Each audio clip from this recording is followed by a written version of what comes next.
So before we grew into a full spectrum doula agency and into what we now call our home at the Lemon Grove, I worked as a solo doula and with other agencies. And when I started envisioning what I wanted our team and our eventual literal space to look like and to be centered around, what the tenets of what I wanted our core work to be centered around for everything that we did to come back to, I arrived at these 3 pillars: community, education, and advocacy.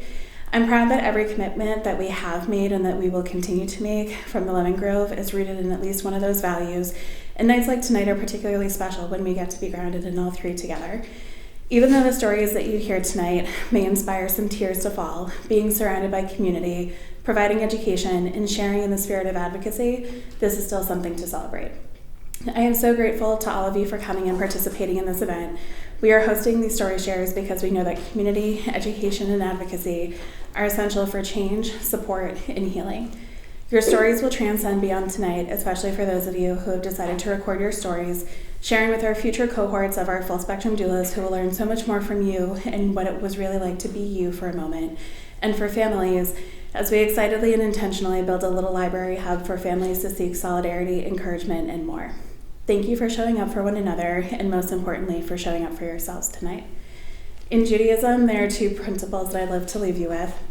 One is tikkun olam, which is to heal or to repair the world, and the other one is erevut. We belong to each other, and we have a communal responsibility for one another.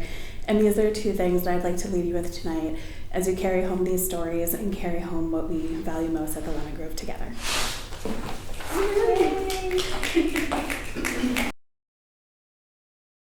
I want to give you a little bit of background about myself before I start my story. And that is that at my core, I am a girl who loves control. I seek control in any situation possible and have a really hard time when not being able to find it. Motherhood has taught me that I am not always going to be in control and that it's okay to roll with the punches. Another thing about me is that my mom was diagnosed with early onset Alzheimer's in 2017. I've always wanted children of my own, and after that diagnosis, I really knew that I wanted kids right away because it was very important to me that my mom knew my children, and not just knowing that they existed, but actually knowing them and having a relationship. I have a daughter named Emma. She is 4, and she is a Spitfire. Was in pregnancy, is now. Some things never change. I got pregnant relatively easy with her, had a pretty easy pregnancy up until the end when she decided that she was going to be breech and did not want to flip. And then I had some prodromal labor, and for those of you who don't know what that means, it's pretty much labor contractions that don't progress anything, and that was really fun. So, but besides that, I had a nice planned C-section in which my doula, Marissa H., was able to support me through. And then the postpartum period hit me differently than I thought it ever would. As I mentioned, I always thought that I wanted to be a mom, and it is my pride and joy now. I thought that I would slip right into motherhood easily, but the postpartum period actually hit me much harder than I thought it would. And part of that was that my mom had hernia surgery about a month after my daughter was born and caused her to go pretty much septic. Her appendix had burst without us knowing, and she was in the hospital for about a week and then on IV antibiotics at home for a while after, and just the unknown of that was really scary, and feeling like I was trying to care for myself after a C-section, caring for my daughter who was a newborn, and taking care of my mom and worrying about my dad. I've since learned that is called the sandwich generation, and it is a hard spot to be in. So that's a bit about me that gives background to my story. So as I mentioned, Emma came to us pretty easily. I got pregnant right away. Then we decided that it was time for baby number 2 when she was about 2 years old. And I got pregnant right away. It was very exciting. I thought, okay, this is going to be easy peasy. And I quickly lost that pregnancy. That was shocking to me, but I was able to tell myself that miscarriages happen much more frequently than we talk about, and found comfort in that, knowing, okay, well, the next one. A few months later, I got pregnant again, and also lost that pregnancy rather quickly. I went to my provider, where I was gaslit and told that I was not indeed pregnant. And I said, nope, I saw those 2 lines. I know that I am. And she continued to tell me that I was not. And in the end, I advocated for myself to have blood work done. And when I asked, well, what happens next? This is 2 losses. My mom has Alzheimer's. I want my mom to know my kids. I don't want to waste time doing the runaround. And she told me, well, we could fast track you to a reproductive endocrinologist, but they're just going to fast track you to IVF, yada yada, and really just dismissed my concerns.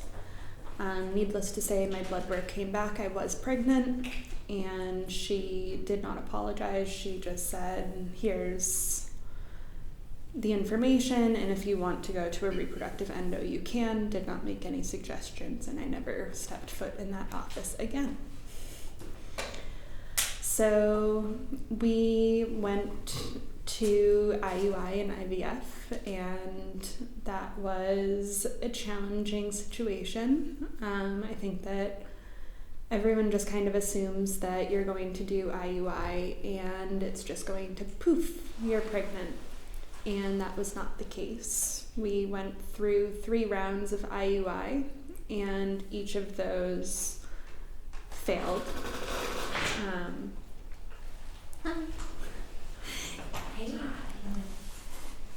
Each round of IUI failed, and it again just felt like we were wasting time. We knew the reasons why this IUI wasn't really working, and I was starting to become really frustrated. I confided in someone who I thought was one of my best friends, and they were pretty absent, not giving me much helpful feedback, and I knew that she had a lot going on in her life, so I proceeded to confide in other friends and other family. And then I went through with an egg retrieval, went through a round of a fresh transfer for IVF, and did not get pregnant from that. That felt like a punch in the gut. Again, everyone talks about, okay, well, if IUI doesn't work, IVF is sure to work. They're putting it in there. It's just gonna work. No, not the case. So that felt really hard. I went out to visit this friend, and before I went out to visit, I asked her, hey, can you please let me know if you're pregnant prior to me coming out there? I've been having a really hard time with pregnancy announcements, and I want to be sure that you get the best side of me and that I'm able to have my hard feelings in my privacy so that you don't have to deal with that piece of it, because that's not fair to you. I will be extremely happy for you if you are pregnant, and also sad for me, and those 2 feelings can exist cohesively.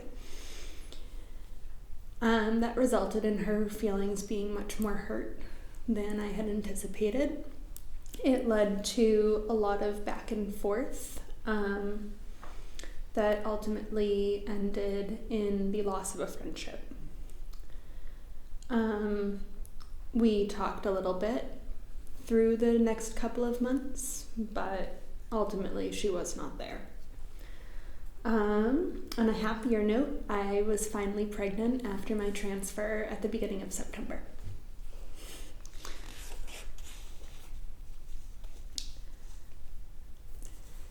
Then I was super sick. I had a lot of morning sickness, which is a lie. Morning sickness is not just in the morning, it is all day. Anyone who came up with the term morning sickness should be fired. It's not real. So if you're getting sick all day long, don't worry, it ends. I promise. Oh, and there goes my note cards. But yes, so once that ended, I was out of the first trimester, so around 13 weeks, I was done getting sick, and in Sarah fashion, nothing could go smoothly. My mom wasn't feeling very well. I was about 15 weeks pregnant, and we decided that she needed to go and have yet another hernia looked at, because it was causing her a lot of pain and causing a lot of trouble with her health. So we went, and immediately hearing that there was another hernia, I just kind of started jumping to the conclusion that we were going to have a repeat scenario of what happened the first time.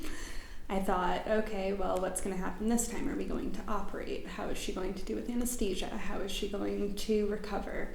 Are they going to find some other infection in there? She had been on antibiotics, so is she going to have some other infection that strain of antibiotics can't help? All those what ifs popping up.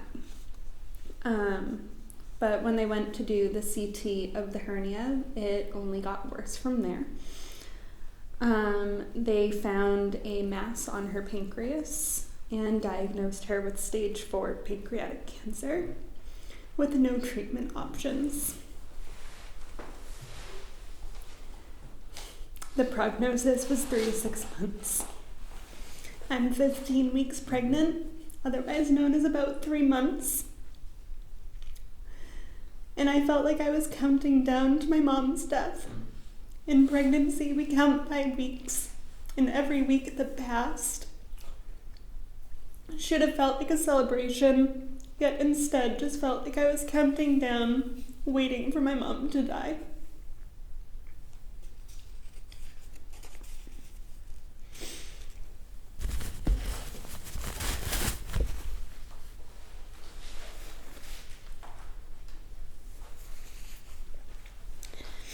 Something that isn't really talked about is anticipatory grief.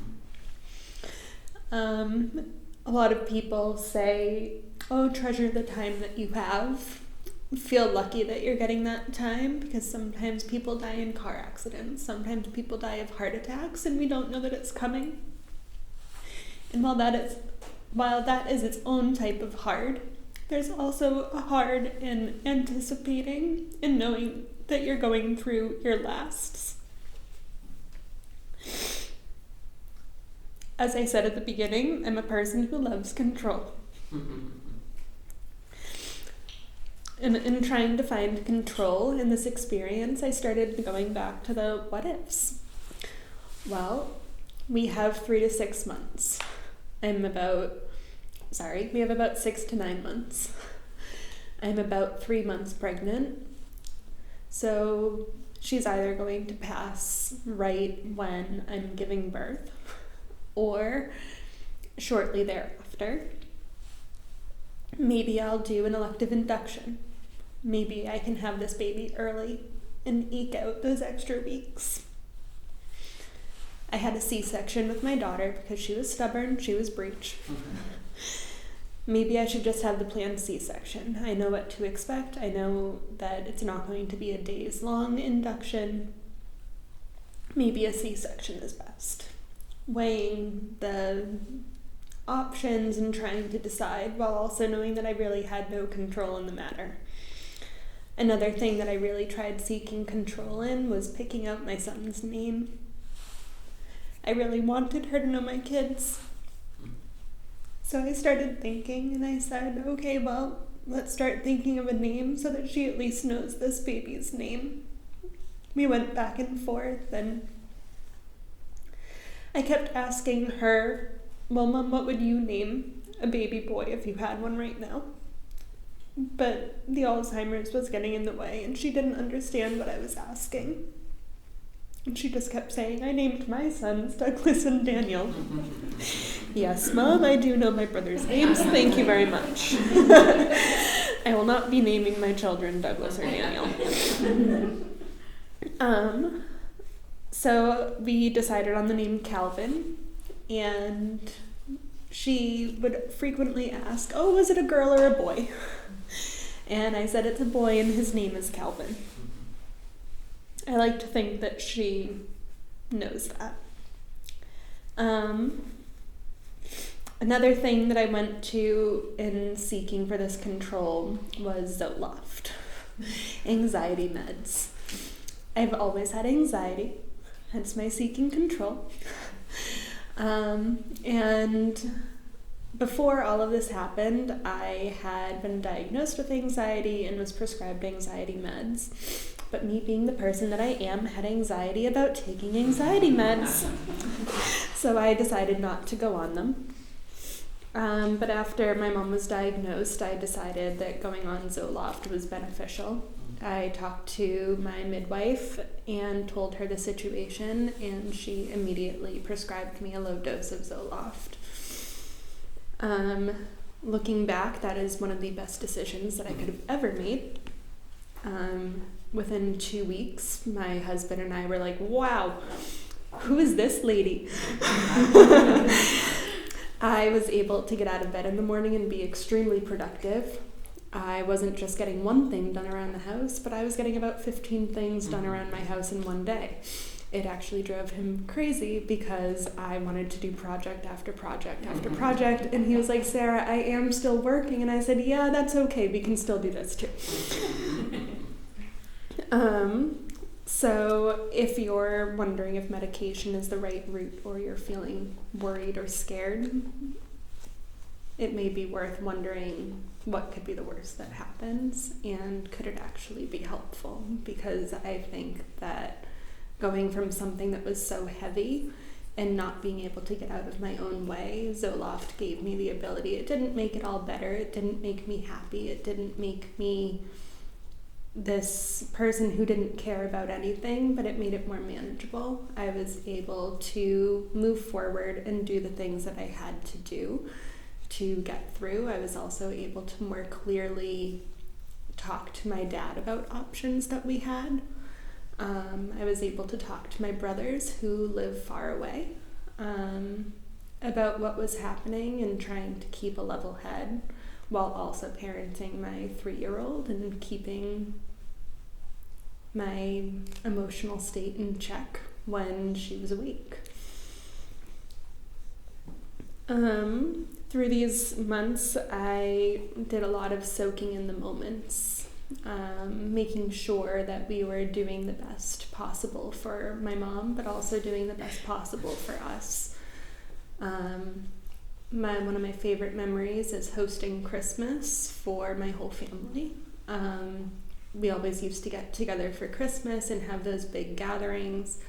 Now that we're all married and have our own children, it's hard to get that big group together for a sit-down meal, but it's something that we did, and all of her siblings were able to come, which was really nice.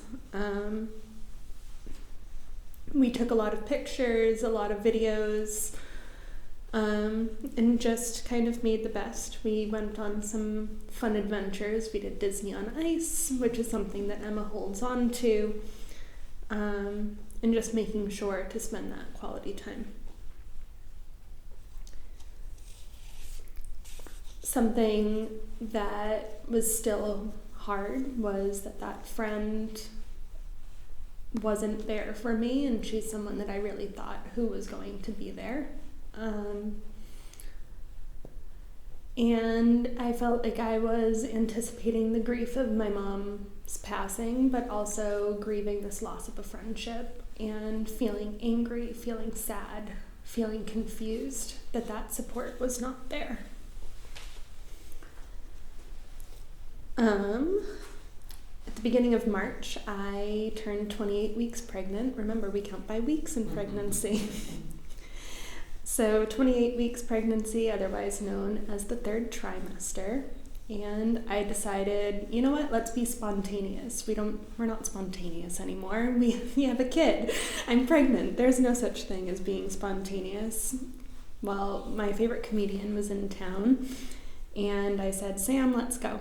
So we scheduled for a babysitter and booked tickets day of, and all of a sudden our babysitter's child became ill. And I was like, okay, well, that's not stopping us. And we called my parents up, and my mom and dad watched Emma while we went out to dinner and a comedy show. And for those 3-4 hours that we were out, I just kind of was able to release and forget that anything was happening.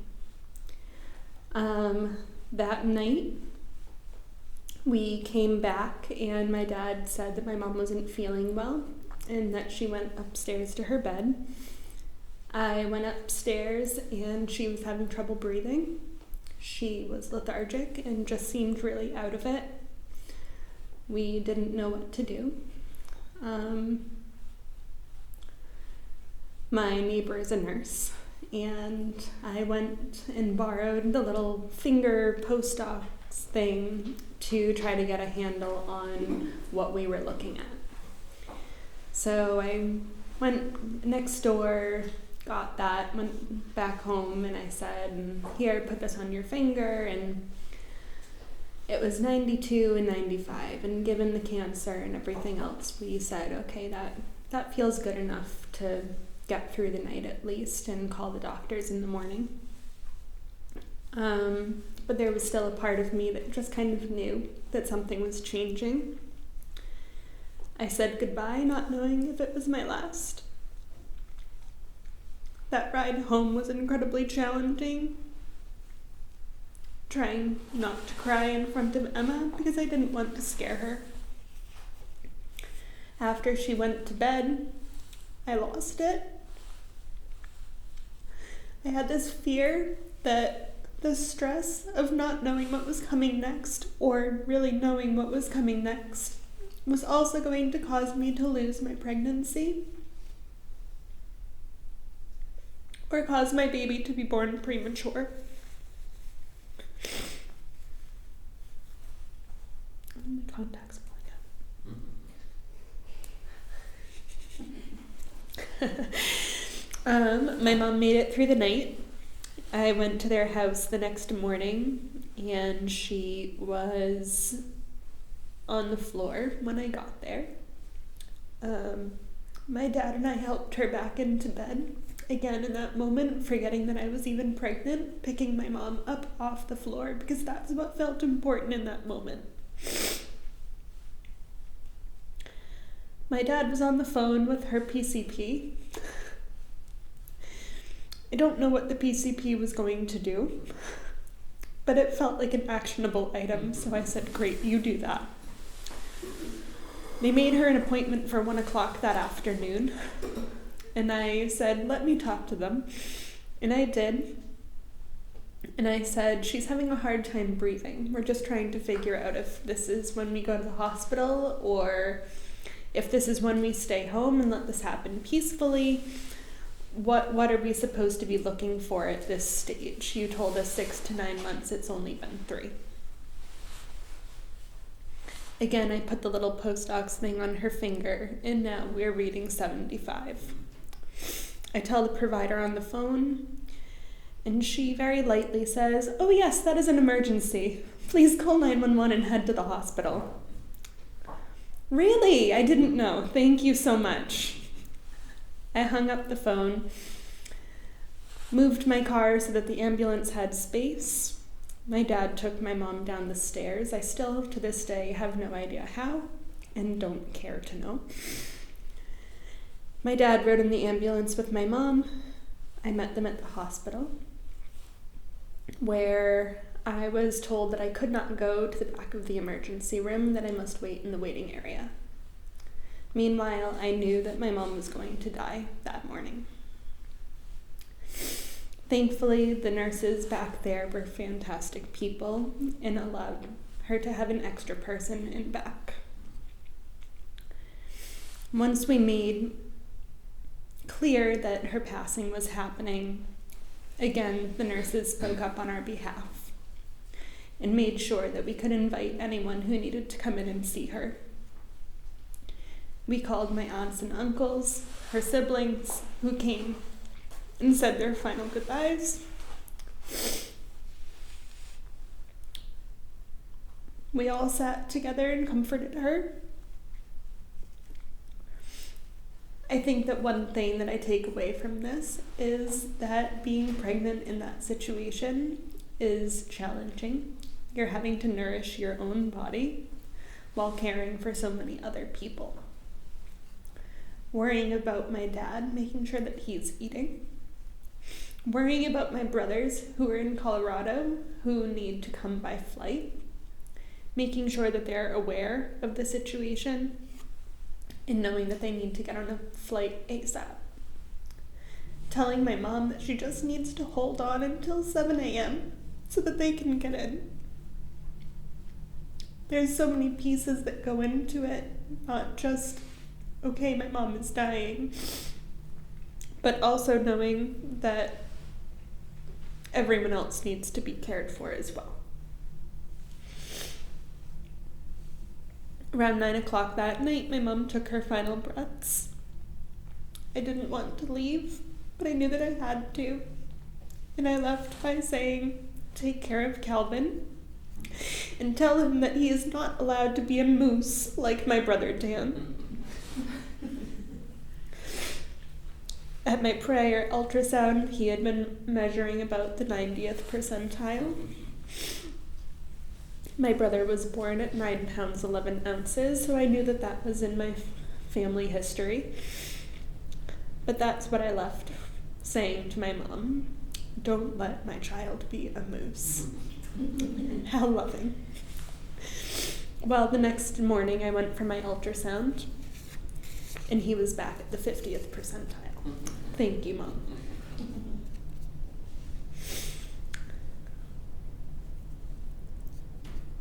After someone dies, you expect to just be able to grieve and have that time and space, but that doesn't exist when you have littles. Emma was 3 years old and had a great relationship with both my mom and my dad. The night before, my mom had put her to bed. So how do you tell a 3-year-old, okay, we're going to Meme and Grampy's house today, but Meme's not going to be there? Thankfully, in control Sarah, was able to do research ahead of time to see, well, how does one tell a 3-year-old about death?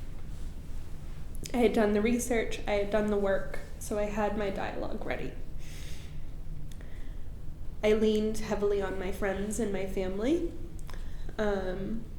She went to a friend's house, and I picked her up and let her know that we were going to Grampy's house and that Meme would not be there.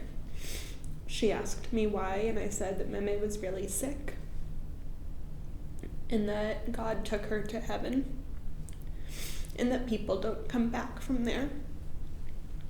She didn't really understand, but understood that my mom was not going to be at the house. Thank goodness for my husband. He is very strong, he cares about me deeply, and he was able to carry me through this. But there was a lot of guilt that came with that as well, feeling like I wasn't doing enough, even though he never put that pressure on me.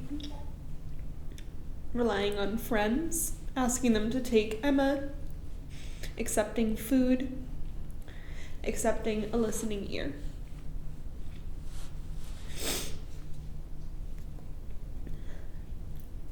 The wake and funeral happened, and Emma had many constant reminders that this had happened. One of my favorite moments, because she brings comedic relief at times, was we were getting ready to leave my dad's house and was giving my dad a hug goodbye. She pulls her head back and looks at him and says, Meme is gone. You are gonna sleep alone forever. You're gonna need people. That's one smart 3-year-old. Yeah, Emma, she is gonna need people, and so am I. So I think that that's the piece about having littles and finding that space for grief, is sharing your grief with your children is okay in age-appropriate ways. Emma has been able to get me through this past year of grief quite a bit. At times she also makes it really challenging when I'm trying to compartmentalize things, and she just feels the need to bring up, I miss Meme. Yep, me too. Okay, moving on. What's heaven like? I don't know, Emma. Let's move on. Mommy, I'm practicing being dead so that I can go to heaven. Okay, I don't know what to do with that right now. I don't have time for that. We're moving on. So yeah, that was really interesting. It's been a really weird year. And then something that I didn't expect out of all of this was also feeling relief after my mom passed. Like I said, I felt like counting down every week was counting down to her death, and I finally felt like I could enjoy my pregnancy and feel excited for my baby.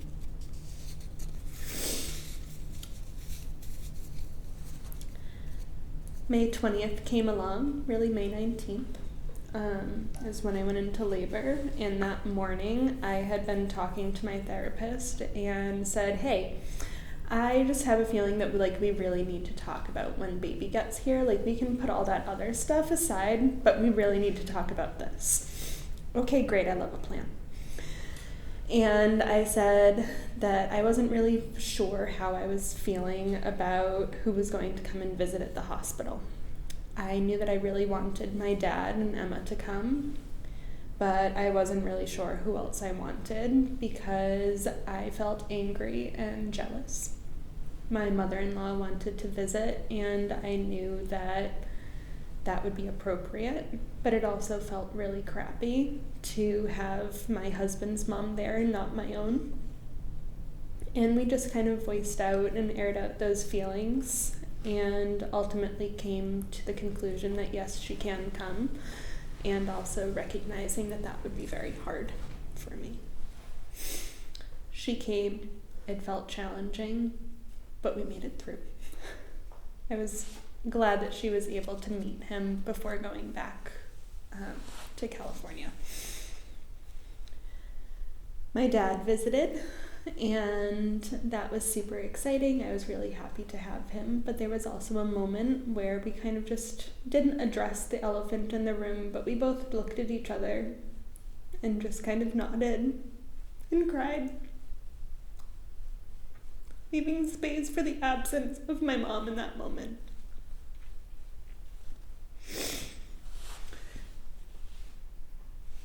Things that I did to make my birth easier was asking my doula, Marissa, to put in my birth plan that I wanted no mention of grandparents during labor and delivery, but that would be too hard.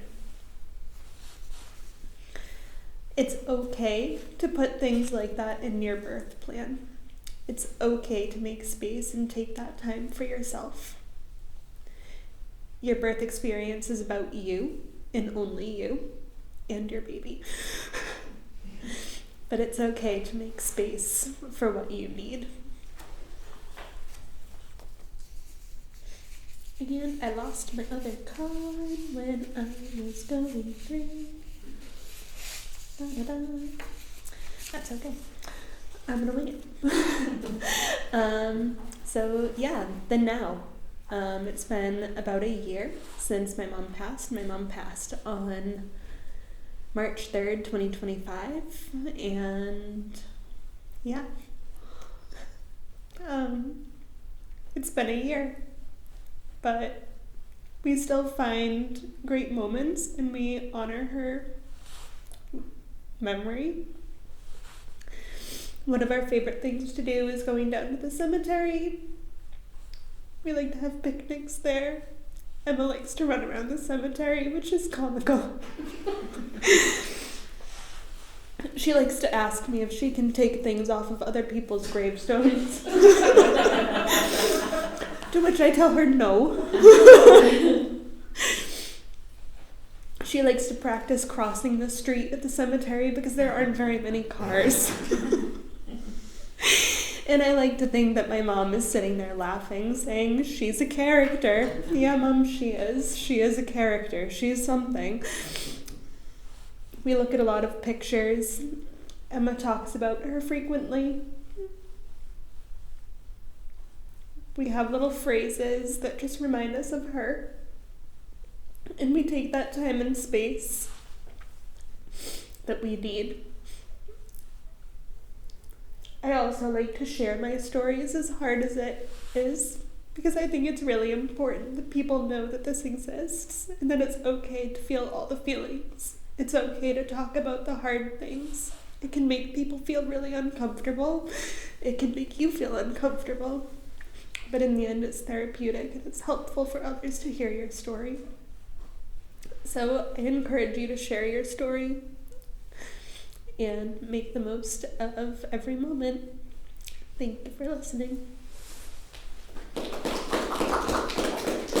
I'm gonna go put a new one.